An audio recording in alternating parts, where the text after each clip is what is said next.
C'est une excellente question, comme je suis historienne. Il faut se rappeler que dans la cohorte que vous avez étudiée, dans laquelle je me situe en partie, ce sont des gens qui sont nés entre 1942, mettons 1938-1942. Donc, c'est la fin de la guerre et ça va être les années 50-60 où il y a eu ce qu'on a appelé la mystique féminine, un peu le baby boom, etc.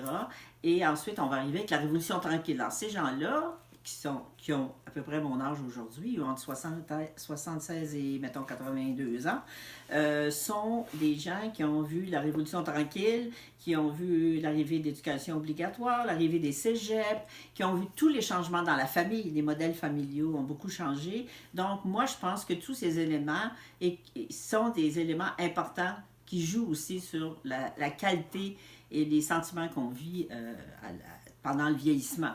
Donc, ce sont des gens qui ont été habitués à faire des transitions importantes dans leur vie et ce sont des gens qui ont vécu aussi une époque merveilleuse où tout était permis. Hein. Il y a eu la libération sexuelle, il y a eu la contraception, il y a eu l'arrivée des femmes sur le marché du travail, il y a eu l'arrivée des femmes comme infirmières, institutrices, remplaçant souvent des religieuses qui avaient quitté. Donc, c'est une époque qui a été très vigoureuse, très dynamique. Donc, ça joue aussi sur le vieillissement sans trop généraliser. Et donc, ce qui fait quand même que ces gens-là, quand ils vieillissent, sont plus, il me semble qu'ils ont plus de chance ou peut-être plus de créativité pour passer d'une étape à l'autre, pour prévoir ce qui va arriver dans leur vie.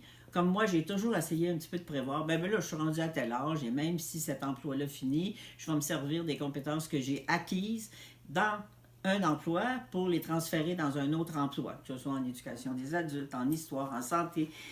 Et je trouve que ça, c'est très utile quand on vieillit, d'avoir ces capacités de faire des prises, de la reprise et des transitions dynamiques au lieu de tomber dans une espèce d'abandon de tout.